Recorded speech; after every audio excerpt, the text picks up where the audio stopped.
ഉപാധികളോടെ വെടിനിർത്തൽ കരാർ ഹമാസ് അംഗീകരിച്ചേക്കുമെന്ന റിപ്പോർട്ടുകൾ. അതിനിടെ ആക്രമണം കടുപ്പിക്കുകയാണ് ഇസ്രയേൽ.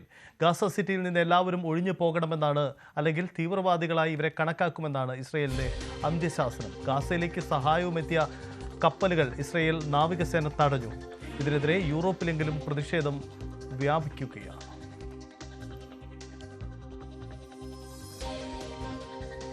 പാലസ്തീനെ സ്വതന്ത്ര രാഷ്ട്രമായി അംഗീകരിക്കണമെന്ന ആവശ്യം അന്താരാഷ്ട്ര തലത്തിൽ തന്നെ ശക്തമാകുന്നതിനിടയിലാണ് ഗാസയ്ക്ക് നേരെയുള്ള ആക്രമണം ഇസ്രയേൽ രൂക്ഷമാക്കുന്നത്. പുതിയ സാഹചര്യത്തിൽ വെടിനിർത്തൽ കരാറിന്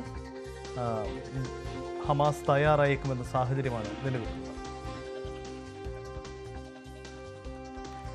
കാർത്തിക് ചേരുന്നു. കാർത്തിക്, ഗാസയുടെ ഭാവി എന്താവും? പലസ്തീനെ ഒരു സ്വതന്ത്ര രാഷ്ട്രമായി അംഗീകരിക്കും? ഇങ്ങനെ നിരവധിയുള്ള ആശങ്കപ്പെടുന്ന ചോദ്യങ്ങളുണ്ട്. ഇതിനിടയിലാണ് ഇസ്രയേലിന്റെ ശക്തമായ സൈനിക നീക്കം. എന്താണ് അവിടുത്തെ സാഹചര്യം? ഹമാസ് വഴങ്ങിയേക്കുമെന്നാണോ ഒടുവിൽ ലഭിക്കുന്ന റിപ്പോർട്ട്?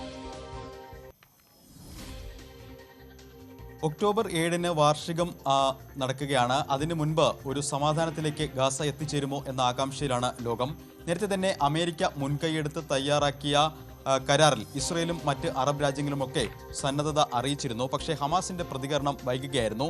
എന്നാൽ ഇപ്പോൾ ചില അന്താരാഷ്ട്ര മാധ്യമങ്ങൾ റിപ്പോർട്ട് ചെയ്യുന്നതനുസരിച്ച് ഹമാസ് ഉപാധികളോടെ ഈ കരാറിൽ ചില ഉപാധികളും ചില ഭേദഗതികളും അടക്കം ഹമാസിന്റെ ഭാഗത്ത് നിന്ന് നിർദ്ദേശിക്കും. ഇത് അംഗീകരിച്ചാൽ ഒരുപക്ഷെ ഈ ഹമാസ് സമാധാന കരാറിന് ഹമാസ് സമ്മതിച്ചേക്കും എന്ന വിവരങ്ങളാണ്, അങ്ങനെ ശുഭസൂചകമായ ഒരു വിവരമാണ് ഈ ഘട്ടത്തിൽ പുറത്തു വരുന്നത്. അന്താരാഷ്ട്ര മാധ്യമങ്ങളാണ് ഇത് ഇപ്പോൾ റിപ്പോർട്ട് ചെയ്യുന്നതും. ഇതിൽ പ്രധാനമായും ഹമാസ് നേതാക്കൾ ഉടമ്പടിയായി ഈ കരാറിലെ പ്രധാന ഉപാധികളായി അവർ മുന്നോട്ട് വയ്ക്കുന്ന ആവശ്യം നിരായുധീകരണം, അതോടൊപ്പം തന്നെ ഗസയുടെ പുനർനിർമ്മാണം, ഹമാസിന് നൽകേണ്ട ഉറപ്പുകൾ, ഇതടക്കമുള്ള കാര്യങ്ങളിലാണ് ഇപ്പോഴും ചർച്ചകൾ നടക്കുന്നത്. ഹമാസ് പാലസ്തീനിലെ വിവിധ സഖ്യകക്ഷികളുമായും അവരുടെ അനുബന്ധ സംഘടനകളുമായുമൊക്കെ ചർച്ചകൾ സജീവമായി തുടരുകയാണ്.